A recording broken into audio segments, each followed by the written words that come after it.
மகிமைப்படுவதாக. பரலோகப்பிதாவே, இந்த வேதவாசி நிகழ்ச்சியை நீர் எங்களுக்கு ஆசீர்வாதம் தரும்படி நாங்களும் நோக்கி பார்க்குறோம். ஆவியானவர் கிரியை செய்கிறார். உமக்கு ஸ்தோத்திரம். இந்த கிருபை வெளிப்படட்டும். இந்த வேதவாசி நிகழ்ச்சியில் இந்த அசைவாடும்படி செபிக்கிறோம். ஆண்டவரே உமக்கு ஸ்தோத்திரம். தேவனே உமக்கு ஸ்தோத்திரம். சத்துரு கொண்டு வருகிற எல்லா கிரியிலிருந்து எங்களை விடுவிக்கிறவர். உம்முடைய மகிமை காணும். ஆண்டவரே ஸ்தோத்திரம் ஸ்தோத்திரம். ஆண்டவரே ஸ்தோத்திரம் ஸ்தோத்திரம் ஸ்தோத்திரம்.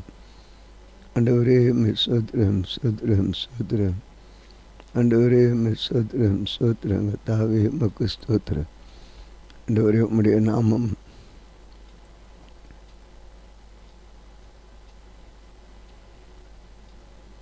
அப்பா உமக்கு நன்றி. இயேசுவின் நாமத்தில் கேட்குறோம் பிதாவே, ஆமென். இன்றைக்கு நாம் வாசிக்க வேண்டிய வேத பகுதி யோசுவாவின் புத்தகம் 7ஆம் அதிகாரம். யோசுவா 7. ஸ்தோத்திரம். இஸ்ரவேல் புத்திரர் சாபத்தீடானதில் துரோகம் பண்ணினார்கள். எப்படி எனில், யூதா கோத்திரத்து சேராருடைய குமாரனாகிய சப்தியின் மகன் கர்மிக்கு பிறந்த ஆகான் என்பவன் சாபத்தீடானது சிலதை எடுத்துக்கொண்டான்.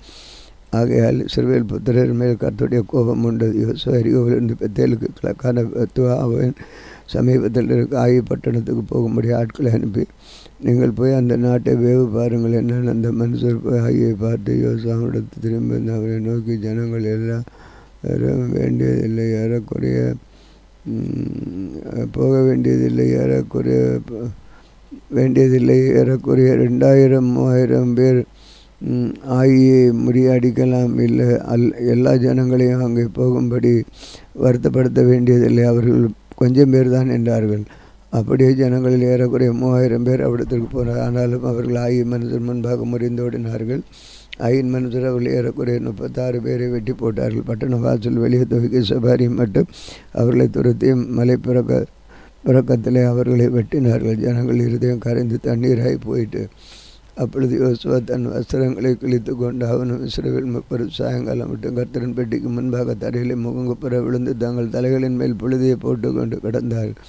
யோசுவா, கர்த்தராகிய ஆண்டவரே, என்னை அழிக்கும்படிக்கு எம்மோரியர் கையிலே ஒப்பு கொடுப்பதற்காகவும் தேவர் இருந்த ஜனத்தை யோர்தானை கடக்கு பண்ணி தங்கள் யோர்தானுக்கு புறத்திலே மரண திருப்தியாக இருந்து விட்டோமான நலமாயிருக்கும். ஆண்டவரே, இஸ்ரவேலர் தங்கள் சத்துருக்களுக்கு முதுகை காட்டினார். அப்பொழுது நான் என்ன சொல்லுவேன்? வானாரியும் தேசத்து கொடிகள் யாவரும் இதை கேட்டு எங்களை வளைந்து கொண்டு எங்கள் பேரை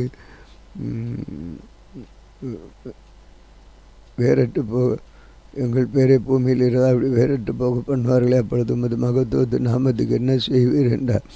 அப்பொழுது கர்த்தர் யோசுவா நோக்கி, எழுந்திரு, நீ இப்படி முகங்குப்புற விழுந்து கிடக்கிறது என்ன? இஸ்ரவேல் பாவம் செய்தார்கள். நான் அவர்களுக்கு கட்டளையிட்டு என் உடன்படிக்கை மீறினார்கள். சாபத்திடம் எடுத்துக்கொண்டதும் களவு செய்ததும் வஞ்சித்ததும் தங்கள் பண்டம்பாடிகளுக்குள்ளே வைத்ததும் உண்டு. அதனால் இஸ்ரவேல் தங்கள் சத்துருக்களுக்கு முன்பாக நிற்கக்கூடாமல் தங்கள் சத்துருக்கு முதுகை காட்டினார். அவர்கள் சாபத்திடானர்கள். நீங்கள் சாபத்திடான உங்கள் நடுவிலிருந்து விவாகம் பண்ணாவிட்டால், நிக்கிரகம் பண்ணாவிட்டால் இனி உங்களோடு இரேன். எழுந்திரு, நீ ஜனங்களை பரிசம் பண்ண வேண்டாம். நீங்கள் என்றான். நாளை ஜனங்களை பரிசுத்தம் பண்ணி சொல்ல வேண்டியது என்னவென்றால், நாளை தினத்துக்கு உங்களை பரிசுத்தம் பண்ணிக்கொள்ளுங்கள். இஸ்ரவேலை சாபத்திடதான் உங்கள் நடுவில் இருக்கிறது. நீங்கள் சாபத்திடதான் உங்கள் நடுவிலிருந்து விலைக்கு தீரும் மட்டும் நீங்கள் உங்கள் சத்துருக்களுக்கு முன்பாக நிற்கக்கூடாது என்று இஸ்ரவேல் தேவனாய் கர்த்தர் சொல்லுகிறார். காலையில் நீங்கள் கோத்திரம் கோத்திரமாக வர வேண்டும். அப்பொழுது கர்த்தர் குறிக்கிற கோத்திரம் வம்சம் வம்சமாக வர வேண்டும் என்று குறிக்கிற வம்சம் மட்டும் குடும்பமாக வர வேண்டும். கர்த்தர் குறிக்கிற குடும்பம் பேர் பேராக வர வேண்டும் என்றார். அப்பொழுது சாபத்திடம் தான் எடுத்துக்கொண்டவனை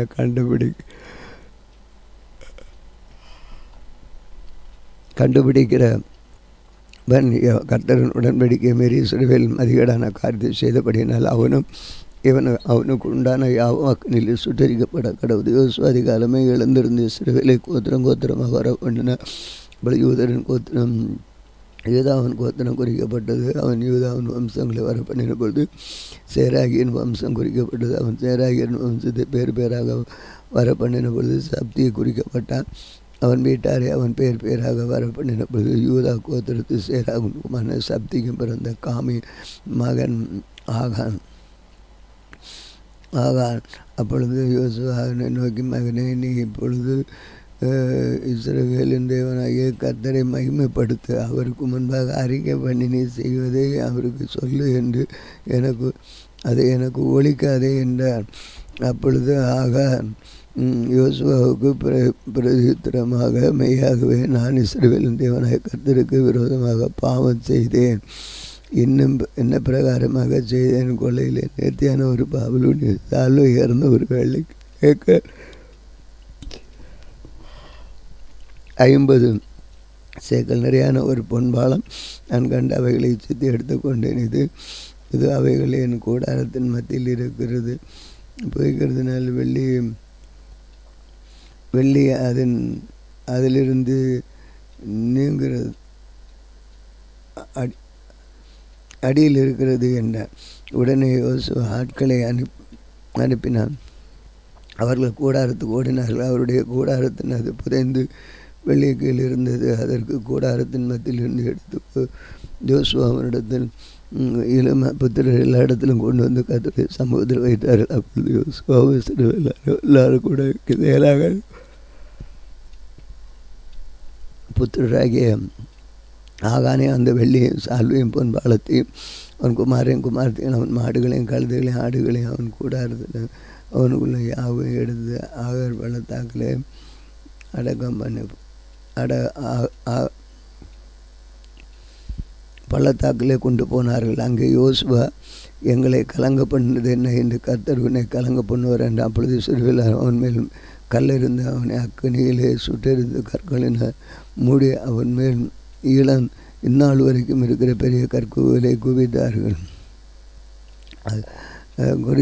இப்படியே கர்த்தர் தமது கோபத்தின் உக்கிரகத்தை விட்டு மாறினார். ஆகையால் அவரிடம் இந்நாள் வரைக்கும் ஆவோர் பள்ளத்தாக்கு என்னப்படும். அதிகாரம் 8. அப்பொழுது கர்த்தர் யோசுவாவை நோக்கி, நீ பயப்படாமலும் கலங்காமலும் யுத்த நாளுக்கென்று யாவையும் கூட்டி கொண்டு எழுந்து ஆய்பட்டணத்து போய்த பூமியின் ஆயையும் அதன் ஜனத்தையும் அவன் பட்டணத்தை அந்த நாளும் உன் கையில் ஒப்பு கொடுப்பேன். எரிகோவையும் அதன் ராஜாவுக்கு செய்தது போல ஆய்க்கும் அதன் ராஜாவுக்கும் செய்யப்படாமல் அதில் கொள்ளையிட்ட பொருளையும் மிருகங்களையும் கொண்டு உங்களுக்கு கொள்ளையாக எடுத்துக்கொள்ளப்பட்டு அப்பொழுது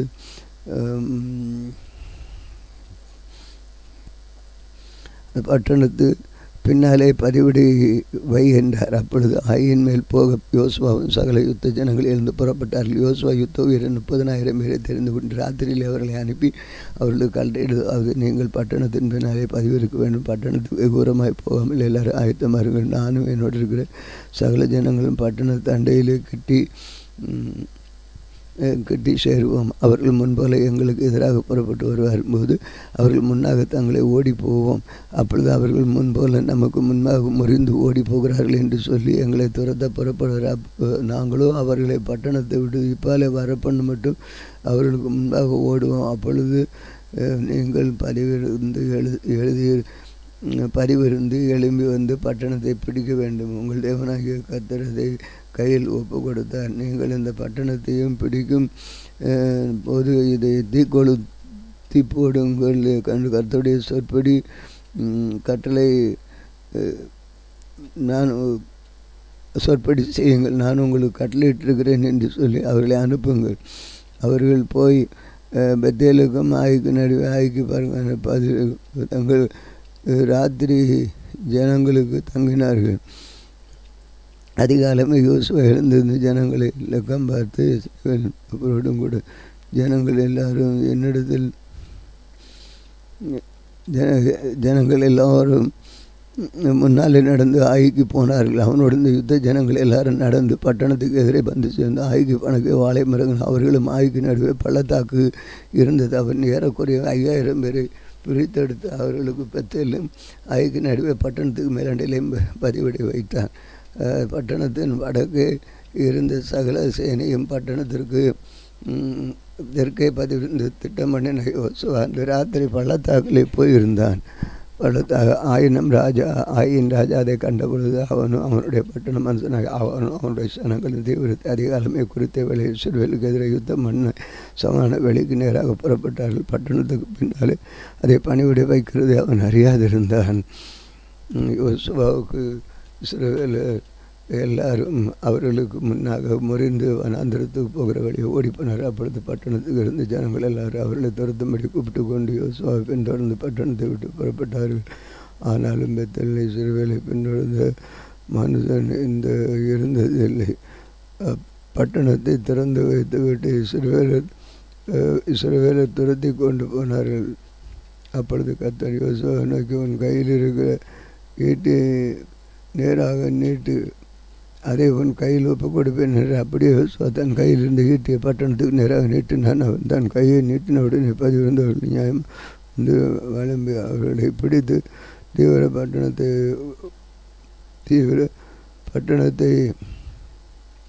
தீ கொளுத்தினார்கள். ஆயின் மனுஷர் பின்னிட்டு வந்தபோது ஏதோ பட்டணத்தின் புகை ஆகாசத்தில் என்பது போல கண்டார். அப்பொழுதும் அங்கும் இங்கும் ஓடி போகிற எங்களுக்கு இடம் தெரியாமல்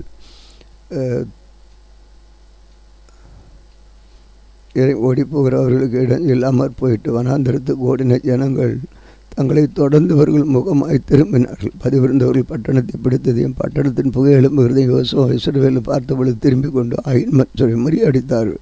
பட்டணத்தில் இருந்தவர்களும் அவர்களுக்கு எதிர்பட்டதினால் சிலர் இப்புறத்தில் சிலர் அப்புறத்திலும் இந்த இஸ்ரவேல் நடுவே அகப்பட்டு கொண்டார்கள். ஆகையால் அவர்கள் ஒருவரும் தப்பி மீதியாயிருக்கும்போது அவர்களை வெட்டி போட்டு ஆயின் ராஜா உயிரோடு பிரிந்து யோசுவாவினிடத்து கொண்டு வந்தார்கள். இஸ்ரவேலர் சமுத்திர வெளியிலே தங்களை துரத்தின ஆயின் குடிகளை எல்லாம் வெட்டி தீர்க்கும்போது அவர்கள் அனைவரும் நாசமாக மட்டும் பட்டணம் கருக்கினாலே விழுந்து இறந்த போல் இஸ்ரவேல் எல்லாரும் ஆய்க்கு திரும்பி அதை பட்டை கருக்கினால் சங்கரித்தார்கள். அந்த நாளிலே ஆணும் பெண்ணுமாக ஆயின் மனுஷர் எல்லாரும் 12,000 இருந்தார்கள். ஆயின் குடிகள் எல்லாம் சங்கரித்து தீரும் மட்டும் யோசுவா அப்படியே நீட்டி கொண்டிருக்கவே தன் வலையை நடக்கவில்லை. கர்த்தர் யாக்கோபுக்கு கட்டளையிட்ட வார்த்தையின்படி மிருக ஜீவன்களையும் அந்த பட்டணத்தின் கொள்ளையை மாத்திரம் இஸ்ரவேல் எடுத்துக்கொண்டார்கள். யோசுவா ஆகிய புற்று எடுத்து அந்த நாள் வரையிலும் இருக்கிறபடி என்றென்றைக்கும் பாலாய் கிடக்கும் மண்மேடாய்க்கு ஆயின் ராஜாவை ஒரு மரத்தில் தூக்கி போட்டு சாயங்காலத்தில் மட்டும் அதில் கொலை தொங்க விட்டான். பின்பு அதை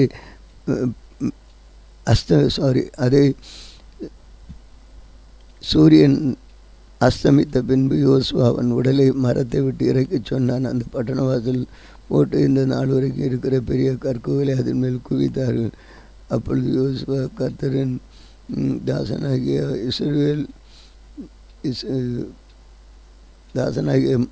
மோசே இஸ்ரவேல் புத்திரருக்கு கட்டளையிட்டபடி மோசே நியாயப்பிரமாண புத்தகத்தில் எழுதியிருக்கிறபடி ஏபால் பர்வதத்தில் இஸ்ரவேல் தேவனாகிய கர்த்தருக்கு இரும்பாயுதப்படாத ஒழுங்கா முளைக்கட்ட வேண்ட ஒரு பலிபீடத்தை கட்டினான்.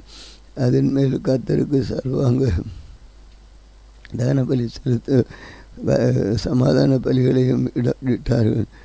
இஸ்ரவேல் புத்திரரும் முன்பாக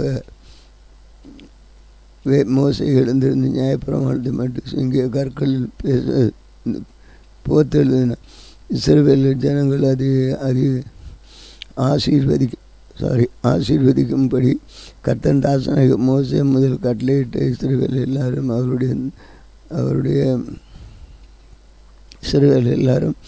அவருடைய மூப்பரும் எல்லாரும் அவருடைய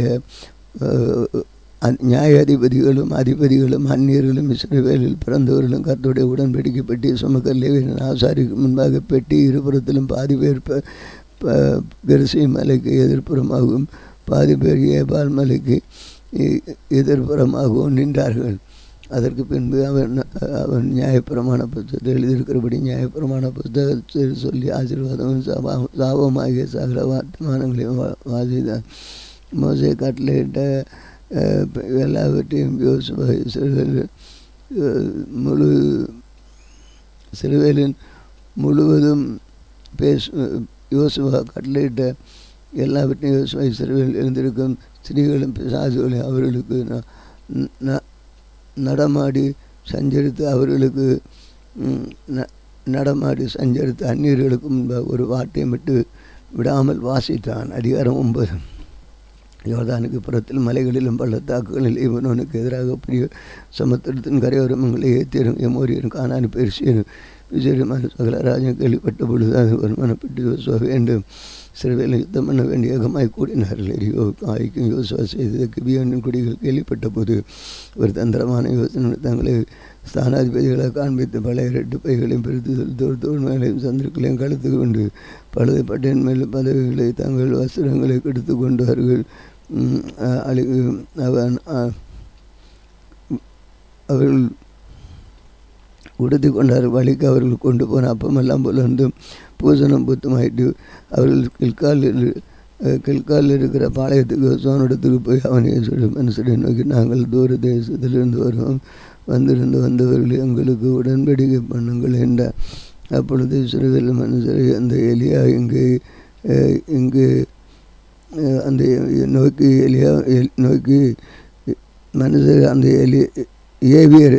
அந்த மனுஷர் அந்த ஏவியரை நோக்கி நீங்கள் எங்கள் நடுவிலே குடியிருக்கிறவர்களாக்கும் நாங்கள் எப்படி உங்களோட உடன்படிக்கை பண்ணலாம் என்றான். அவன் யோசுவா நோக்கி நாங்கள் உமக்கு அடிமைகள் என்றான். அதற்கு போய் யோசுவா நீங்கள் எங்கே இருந்து வந்தீர்கள் என்று கேட்டான். அதற்கு அவர்கள் உம்முடைய தேவனாய் கர்த்தர் நாமத்தின் பிரஸ்தாவை கேட்டு உமது அடியாராக நாங்கள் வெகு தூரத்தில் இருந்து வந்தோம். அவருடைய கீர்த்தியும் அவருடைய யுகத்தில் செய்த யாவையும் அவர் எஸ்போன் ராஜாவாகிய சீவன் அஸ்தவத்திலிருந்து பாசனாகிய ராஜாவாகிய ஓகும் என்கிற யோர்தானுக்கு அப்புறத்திலிருந்து எமோரியர் 2 செய்த பலியும் கேள்விப்பட்டோம். ஆகையால் எங்கள் மூப்பர் எங்கள் தேசத்து குடிகள் எல்லாரும் நோக்கி உங்கள் கையில் வழிக்கு ஆகாரம் கொடுத்து கொண்டு அவர்களுக்கு என்னத்தை கொண்டு போவோம், அவரிடத்தில் நாங்கள் உங்கள் அடியார் எங்களோட உடன்படிக்கை பண்ண வேண்டும் என்று கேட்டு சொன்னார்கள். உங்களிடத்தில் தர நாங்கள் புறப்படுகிற எங்கள் வழி பிரயாணத்துக்கு அந்த அப்பத்தை சுட எங்கள் வீட்டிலிருந்து எடுத்துக்கொண்டு வந்தோம். இப்பொழுது அது இதோ உலர்ந்து பூசணம் பூத்திருக்கிறது. நாங்கள் இந்த திராட்சை திருத்திகளிலிருந்து நிரப்புகையில் புதிதாக இருந்ததனால் இதோ கிழிந்து போயிட்டு என் வஸ்திரங்களும் பாதரட்சிகளும் நெடுந்தூரமான பிரமாணத்தினாலே பழசாகி போயிட்டேன். அப்பொழுது கர்த்தருக்கு வாக்கு கேளாமல் அவருடைய போஜன பதார்த்தத்தில் சிறிது வாங்கி கொண்டார்கள். அவைகளோட சமாதானம் பண்ணி அவர்களை உயிரோடு காப்பாற்றும் அவர்களை உடன்படிக்கை அவர்களுடைய பண்ணி அதற்காக சபையின் பிரபுக்கள் அவர்களுக்கு ஆணையிட்டு கொடுத்தார். அவர்கள் உடன்படிக்கை பண்ணி 3 நாள் சென்ற பின் அவர்கள் தங்கள் அயலார் என்று மற்றும் நடைபெறுகிறவர்கள் என்று கேள்விப்பட்டார்கள். இஸ்ரவேல் புத்திரர் பிரயாணம் பண்ணி 3ஆம் நாளில் அவர்கள் பட்டணத்து வாசல் வந்து அந்த பட்டணங்கள் சினையர் அந்த பட்டணங்கள் கிபியோன், கெபிரா, பேரோத், கிரியாத் ஏயாரியம் என்பவர்கள். சபையின் பிரபுக்கள் அவர்களுக்கு இஸ்ரவேல் தேவனாகிய கர்த்தர் பேரில் ஆணையிட்டிருந்தபடியினால் இஸ்ரவேல் புத்திரர் அவர்களை சங்காரம் பண்ணவில்லை. ஆனாலும் சபையார் எல்லாரும் பிரபுக்களை முறுமுறுத்தார்கள். அப்பொழுது சகல பிரபுக்களும் சபையார் அவரையும் நோக்கி நாங்கள் இஸ்ரவேல் தேவனாகிய கர்த்தர் மேல் அவர்களுக்கு ஆணையிட்டு கொடுத்தோம், அதில் அவர்களை நாம் தொடக்கூடாது, கடுங்கோ நம்மேல் வராதபடி நாம் அவர்களுக்கு இட்டு ஆணை நாம் அவர்களுக்கு உயிரோடு வைத்து அவர்களுக்கு ஒன்று செய்வோம். பிரமாணங்கள் நாங்கள் அவர்களுக்கு சொன்னபடி அவர்கள் உயிரோடு வந்து சபையார் எல்லாருக்கும் பிறகு வெட்டுகிறவர்களாகவும் தண்ணி எடுக்கிறவர்களாகவும் இருக்க சொன்னார்கள். பின்பு யோசுவா அவர்களை அழைத்த போது நீங்கள் எங்கள் நடுவே குடியிருந்த போது நாங்கள் உங்களுக்கு செவி கொடுத்தா இருக்கும் என்று உங்களுக்கு வெகு தூரமாக இருக்கிறவர்கள் என்று சொல்லி எங்களை வஞ்சித்தது என்ன? இப்பொழுது நீங்கள் சபிக்கப்பட்டவர்கள் என்று உடைய ஆலயத்திற்கு விறகு வெட்டுவர்களும் தண்ணி எடுக்கிறவர்களும் மனப்பணிவிடைக்காரர் இருப்பவர்கள் இந்த பலிகளை சுமக்க மாட்டது என்று உங்கள் யோசுவாவுக்கு இப்படி தேசத்தை எல்லாம் உங்களுக்கு ஒப்பு கொடுப்போம், தேசத்தின் குடிகளை எல்லாம் தேசத்தின் எல்லாம் உங்களுக்கு ஒப்பு கொடுக்கவும், தேசத்தின் மக்களுக்கு மௌனம் காக்கவும் உங்களுக்கு ஒப்பு கொடுத்து முடிகளை எல்லாம் உங்களுக்கு முன்பு அளித்து உம்முடைய தேவனாய் கர்த்தர் தமது தாசனாய் மோசே கட்டளையிட்டு உமது அடியாருக்கு நிச்சயமாக அறிவிக்கப்பட்டதினால் நாங்கள் எங்கள் ஜீவன் நிமித்தம் உங்களுக்கு மிக பயந்து இந்த காரியத்தை செய்தோம். அப்போதும் இதோ உமது கையில் இருக்கிறதும் உம்முடைய பார்வைக்கு நன்மை நியாயமாய் தோன்ற எங்களுக்கு செய்யும் என்றார். அப்படியே யோசித்தான் அவர்களுக்கு செய்து இஸ்ரவேல் புத்திரர் அவர்களை கொண்டு போடும்படி அவர்களை இவர்கள் கொண்டு போடும்படிக்கு அவர்களை இவர்கள் கைக்கு தப்பு வைத்து அந்நாள் மட்டும் இருக்கிறபடி அந்நாளில் அவர்கள் சபைக்கும் கர்த்தருடைய தெரிந்து கொள்ள இடத்துக்கும் அவருடைய மனைவி இடத்துக்கும் விறகு வெட்டுகிறவர்களாகவும் தண்ணீர் எடுக்கிறவர்களுமாக இருந்தார்கள். இந்நாள் மட்டும் இருக்கிறபடி அந்நாளில் அவர்களை சபைக்கும் கர்த்தர் தெரிந்து கொள்ளும் இடத்திலிருந்து அவருடைய பலிபீடத்தை விறகு வெட்டுகிறவர்களாகவும் தண்ணீர் எடுக்கிறவர்களாகவும் இருந்தார்கள். வாசித்தோம், ஜெபிப்போம். ஆண்டவரே, இந்த வார்த்தைகளினாலே எங்களுடைய பேசுகின்ற கிறிஸ்துவத்திடம் தொடர்ந்து உடைய கிருபை கூட இருந்தால் ஆசீர்வதித்தார். உடைய மகிமை வழங்கட்டும். பெரிய காரியங்களை செய்யும் இயேசு கிறிஸ்துவின் நாமத்தில் வேண்டிக் கொள்கிறோம் பிதாவே, ஆமென். இந்த நாளிலும் எங்களுக்கு விரோதமாய் கிரியை செய்கிற அந்த வர வல்லமையின் ஆவிகளையும் சொன்ன இயேசு கிறிஸ்துவின் நாமத்தில் கடிந்து கட்டுகிறோம்.